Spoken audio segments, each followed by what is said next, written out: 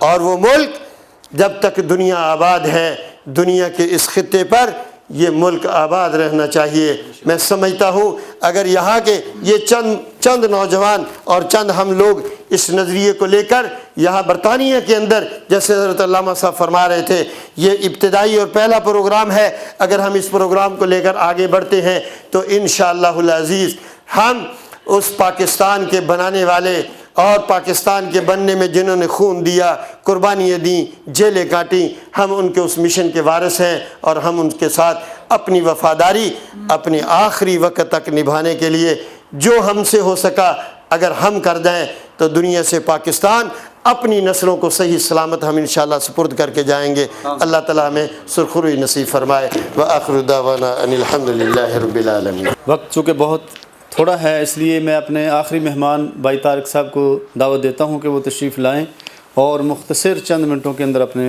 خیالات کا اظہار فرمائیں. بسم اللہ الرحمن الرحیم نحمدہ ونصلی علی رسولہ الکریم.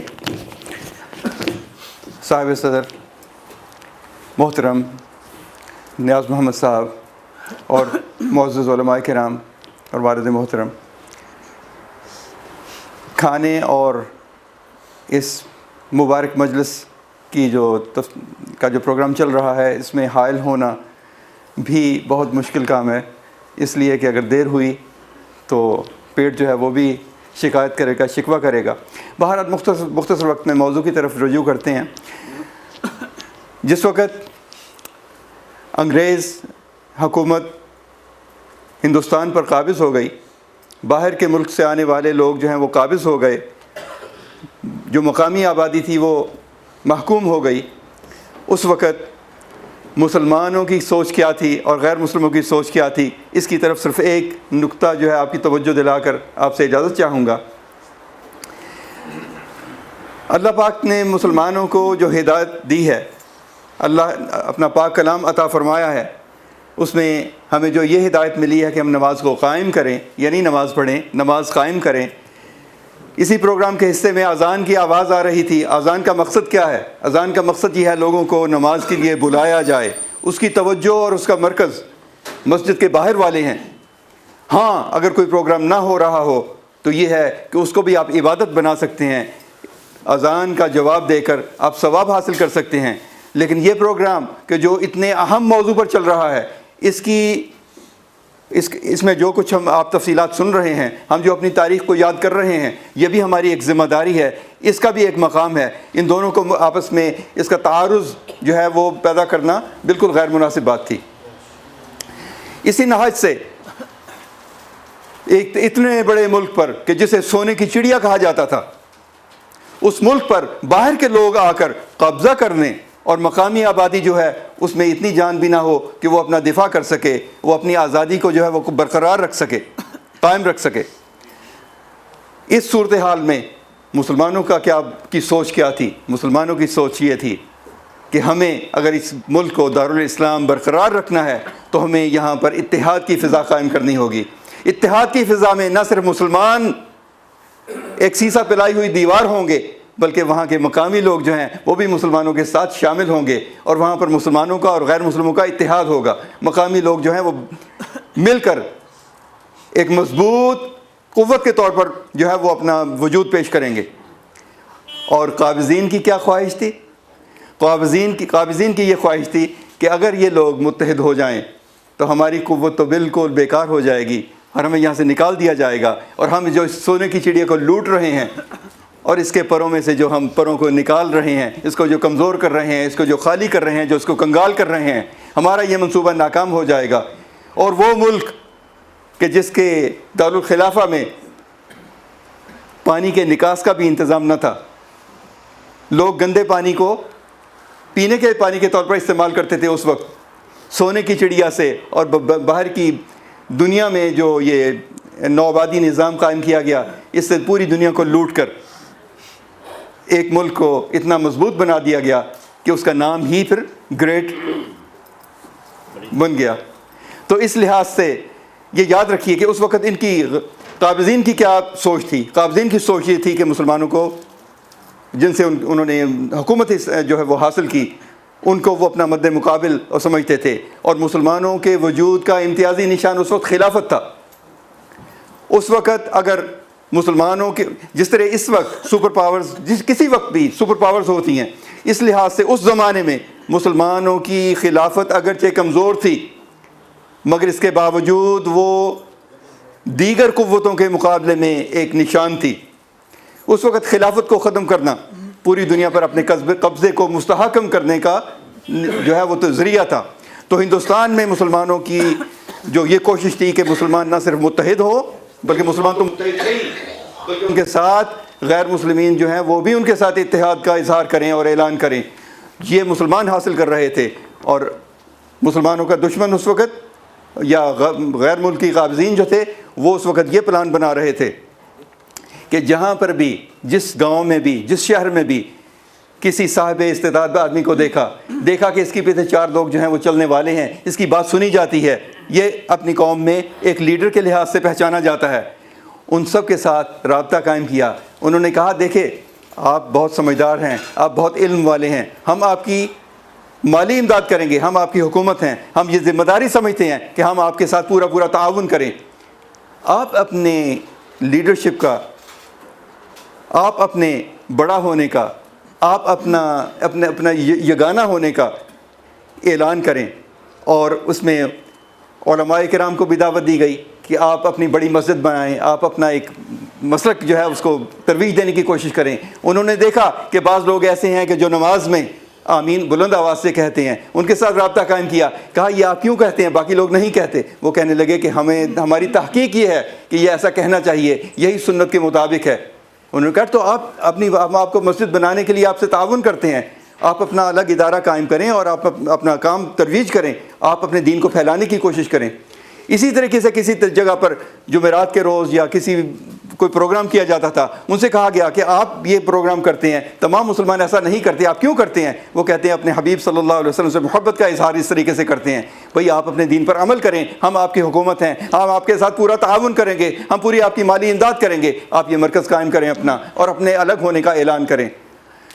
ان کی سوچ یہ تھی کہ سب کو یہی، وہ کہتے ہیں نا چوروں کا کپڑا، اور وہ کہتے ہیں کہ 500 کے گز، جی ہاں، تو بہرحال یہ ہے کہ وہیں کا مال لوٹ کر لوگوں کو یہ پیش کیا گیا، اور اس طریقے سے مسلمانوں میں مختلف گروہوں کو الگ الگ کیا گیا تاکہ وہ اپنے الگ ہونے کا اور اپنی جو ان کا جدا ہونے کی جو بھی اس کے اظہار تھے اس کو ترویج دی گئی کہ آپ اپنا الگ ہونے کا اعلان کریں اور آپ اپنی بڑائی کو قائم کریں اور آپ اپنی لیڈرشپ جو ہے اس کو کلیم کرنے کا انتظام کریں۔ اور اس طریقے سے انہوں نے گروہ بنائے، اور نہ صرف یہ کہ کسی ایک سمت انہوں نے دھیان دیا بلکہ ہر طرف دھیان دیا، اور اس کا نتیجہ کیا ہوا؟ اس کا نتیجہ یہ ہوا کہ مسلمان تقسیم ہونا شروع ہو گئے. اور اس وقت جیسے حضرت نے فرمایا کہ یہ بحثیں شروع ہو گئیں کہ حضرت شاہ اسماعیل شہید رحمۃ اللہ علیہ کہ وہ اچھے مسلمان ہیں یا وہ نبی صلی اللہ علیہ وسلم سے محبت نہیں کرنے والے. استغفر اللہ العظیم. یہ کیسے ہو سکتا ہے کوئی نبی کا کلمہ پڑھے اور نبی کی محبت اس کے لیے سب دنیا کی ہر چیز سے زیادہ عزیز نہ ہو؟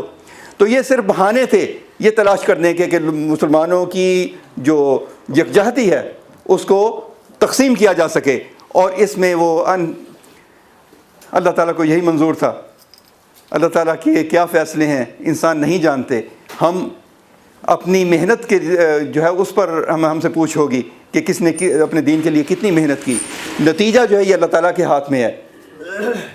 جیسے کہ ایک بزرگ جو ہے اس کا شعر ہے کہ مالی دا کم پانی دینا پر مشکاں پاوے، مالک دا کم پھل پھل لونا لاوے یا نہ لاوے. تو بہرحال یہ ہے کہ میں اپنی بات کو ختم کرتا ہوں اس بات پر کہ مولانا ابوالکلام آزاد رحمۃ اللہ علیہ کا ایک جو ہے وہ جملہ مجھے یاد آ رہا ہے. وہ یہ کہ غلامی کی زنجیر پر مزدور نے ایک چوٹ لگائی زنجیر نہیں ٹوٹی، دوسری چوٹ لگائی زنجیر نہیں ٹوٹی، پیدر پہ اس نے 99 چوٹیں لگائیں اور زنجیر نہیں ٹوٹی. اس نے 100ویں چوٹ لگائی اور زنجیر کٹ گئی اور اس نے کہا آہ میری اس چوٹ نے زنجیر کو توڑ دیا. لیکن ایک چوٹ کسی زنجیر کو نہیں توڑتی. جو زنجیر ٹوٹتی ہے اس میں ان 99 چوٹوں کا خون بھی شامل ہوتا ہے کہ جس کی بنیاد پر آخر میں کامیابی حاصل ہوتی ہے. تو یہ محنت جو ہے علماء دیوبند کی، علماء حق کی، اس محنت نے بالآخر مسلمانوں کو کسی حد تک آزادی دی. کم سے کم پاکستان آزاد ہوا. تو یاد رکھیے قومیں بنتی ہیں جیسے حضرت نے فرمایا. قومیں کیسے بنتی ہیں؟ تاریخ سے. یاد رکھیے اپنی تاریخ کو. جو لوگ اپنی تاریخ کو بھول جاتے ہیں وہ قوم باقی نہیں رہتی، وہ قوم ختم ہو جاتی ہے. آئیے ہم اعادہ کریں کہ ہم پڑھنے کی اور کتابوں کی طرف توجہ دینے کی کوشش کریں گے اور اپنی تاریخ کو یاد کرنے کی اور جاننے کی کوشش کریں گے. ہماری تاریخ ایک چمکتی تاریخ ہے. یہ قوم آج ہی پیدا نہیں ہوئی. نبی پاک صلی اللہ علیہ وسلم سے لے کر صحابہ کرام سے لے کر ہماری تاریخ ایک روشن تاریخ ہے اور ہم اس پر جتنا فخر کریں کم ہے. اگر ہم اس تاریخ کو پہچانیں تو ہم یقینی طور پر صحیح معنی میں مسلمان بن سکتے ہیں. اگر ہم اپنی تاریخ سے واقف نہ ہوں گے تو ہم ایسے ہی مسلمان ہوں گے کہ جو مغربی لوگ جو ہیں وہ ہمیں بتاتے ہیں کہ مسلمان ایسا ہوتا ہے. ہم نبی پاک صلی اللہ علیہ وسلم کے سچے پکے غلام بننے کی کوشش کریں. وما علینا الا البلاغ. صدق اللہ. جزاکم اللہ خیر. تو ہم نے آپ سے 8 گھنٹے کے ٹائم کی درخواست کی تھی. وہ ٹائم تو ہو گیا لیکن ابھی تک کھانا نہیں لگ رہا ہے. تو میں کہتا ہوں کہ جب تک لگ نہ جائے ہم دعا نہیں کرتے. مولانا اکرم صاحب دامت برکاتہم ہرڈو پھر سے آئے تو انہوں نے مولانا محمد علی جوہر کی جب بات کہی تو مجھے ایک بات یاد آ گئی. دعا سے پہلے میں وہ کہہ دیتا ہوں کہ میں نے آپ کے سامنے عرض کی کہ شیخ الہند جب سن 38 میں واپس آئے تو کس ساحل پر اترے؟ بمبئی کے ساحل پر. اور ان کے استقبال کے لیے مولانا محمد جوہر پہلے وہاں کھڑے تھے. یعنی یہ وہاں سے آ رہے تھے اپنی ساری صوبتوں سے گزر کر. تو آگے مولانا محمد جوہر، مفتی کفایت اللہ صاحب اور دیوبند کے موت میں یہ سارے حضرات وہاں کھڑے تھے. تو جب انہوں نے یہ ذکر کیا تو میں نے کہا یہ تو خلافت، جس کی خلافت کمیٹی کے رہنما مولانا محمد جوہر وہاں موجود تھے، وہ شیخ ان کا استقبال کر رہے تھے. اور سب سے پہلا جلسہ بمبئی میں مسجد کیتری میں ہوا جس میں مولانا محمد جوہر اور سارے خلافت کمیٹی کے لوگ آئے ہوئے تھے. تو حضرت شیخ کو اس وقت ان کا جو استقبال کیا گیا تو مجھے ایک بات چھوڑ آ گئی. یہ بچ کھڑے ہو نا. میں اس عمر کا تھا بیٹھ جاؤ جب میرے والد صاحب مجھے امرتسر کے علاقے میں ایک جگہ لے گئے. یہاں پہلے منادی کی گئی تھی کہ مولانا محمد جوہر وہ تقریب میں آئیں گے، خطاب کریں گے. تو مجھے یہ یاد آ رہا ہے، اس عمر کی بات یاد تو پوری طرح نہیں رہتی، یاد آ رہا ہے کہ جلسہ تھا، مولانا محمد جوہر آ کر کرسی پر بیٹھے اور ان کے بڑے بھائی مولانا شوکت علی ہے وہ اس طرف آ کر بیٹھے. تو میں نے یہ سنا کہ ان کی والدہ بھی ساتھ ہے. اس نے چادر لی ہوئی تھی تو درمیانی کرسی میں وہ بیٹھی، ایک طرف ایک بیٹا، ایک طرف دوسرا بیٹا. تو مولانا محمد علی والدہ کی جو تھی اس نے ایک چھوٹی سی دو سطروں کی نہیں بلکہ ایک ہی سطر کی تقریر کی کچھ اس نے کہا کہ لوگ اپنی جان کی حفاظت کرتے ہیں، مائیں اپنے بیٹوں کی عمر کے لیے دعا کرتی ہیں، اور میں آج یہ الٹی دعا آپ کے سامنے کر رہی ہوں کہ اے اللہ میرے ان دونوں بیٹوں کو تو خلافت کے لیے قبول کر. اگر یہ دونوں بیٹے خلافت کے لیے جان بھی دے دیں تو یہ ماں بڑی خوش قسمت ہوگی. تو جب اس نے اعلان کیا تو بڑھاپے کی وجہ سے آواز پوری کلیئر نہیں آ رہی تھی. تو ایک نوجوان جو جلسے کے منتظمین میں تھا وہ کھڑا ہوا، تو اس نے اس کی بات پوچھا کہ اماں جی نے کیا کہا. تو وہ تھا پتہ نہیں شاعر تھا کیا تھا، کہ بولی اماں محمد علی کی، بولی اماں محمد علی کی بیٹا جہاں تم خلافت پہ دے دو. یہ مجھے اس وقت کا شعر یاد ہے. بولی اماں محمد علی کی بیٹا جہاں تم خلافت پہ دے دو. تو اب جو انہوں نے اپنا یہ ماں نے جو یہ نظریہ پیش کیا، تو آج وہ مائیں کہاں ہیں؟ آج وہ مائیں کہاں ہیں؟ ہم ان ماؤں کو کیا تلاش کریں؟ ان کے باپ یہیں بیٹھے ہیں. تو جب تک آپ خود اپنے اندر یہ عزم نہ پیدا کریں، ہم اللہ تبارک و تعالیٰ سے دعا کرتے ہیں کہ یا اللہ جن بزرگوں کی عزتوں کے گرد ہم تحقیق کا پہرا دے رہے ہیں اور وہ باتیں آپ کو یاد دلا رہے ہیں اور یہ بھی یاد دلا رہے ہیں، بولی اماں محمد علی کی بیٹا جہاں تم خلافت میں دے دو. اے اللہ ان کی غیرت اور ان کی ہمت کے مطابق ہمارے جوانوں کو بھی عزت فرما، ان کو غیرت فرما، تڑپنے پھڑکنے کی توفیق دے، تڑپنے پھڑکنے کی توفیق دے، دل مصطفیٰ سوز صدیق دے. تیرے آسمانوں کے تاروں کی خیر، زمین کے شب زندہ داروں کی خیر. زمین پر جو شب زندہ داری کے ساتھ دعائیں کرتے ہیں، رات کو اٹھ کر دعائیں کرتے ہیں، تیرے آسمانوں کے تاروں کی خیر، زمین کے شب زندہ داروں کی خیر. ربنا تقبل منا انک انت السمیع العلیم وتب علینا انک انت التواب الرحیم. اے پروردگار جو دور سے چل کر آئے ہیں ان کے قدم قدم کو قبول فرما، اپنے حضور میں ان کے قدم قدم قبول فرما.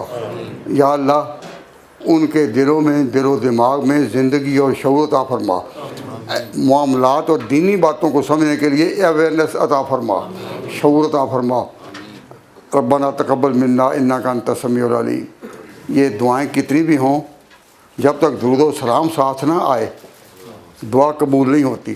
اس لیے ہر دعا میں التزام کیا جاتا ہے کہ حضور پر صلاۃ و سلام بھی ہو. اللہم صلی علی محمد وعلی آل محمد کلما ذکرہ الذاکرون وکلما غفل عن ذکر الغافلون واعف عنا واغفر لنا وارحمنا انت مولانا. یا اللہ ہم تو اس لائق نہیں کہ تیرے حضور میں ہاتھ پھیلائیں، لیکن جن بزرگوں کا ہم ذکر کر رہے ہیں ان کا صدقہ، ان کے قرب کا صدقہ، ان کی قربانیوں کا صدقہ، ان کی محنتوں کا صدقہ، ان کی صداؤں کا صدقہ تمام حاضرین کی دعا کو بھی قبول فرما. وصلی اللہ تعالیٰ علی خیر خلقہ محمد وآلہ وصحبہ اجمعین برحمتک یا ارحم الراحمین. بھائی ہاتھ منہ پر لے جاؤں یا ابھی کام ہو گیا ہے؟ میں کہہ رہا تھا کہ پلیٹیں لگ گئی ہیں، پھر تو کرتا ہوں. جزاک اللہ ماشاء اللہ. بھائی یہ جلسہ مبارک ہو سب کے لیے.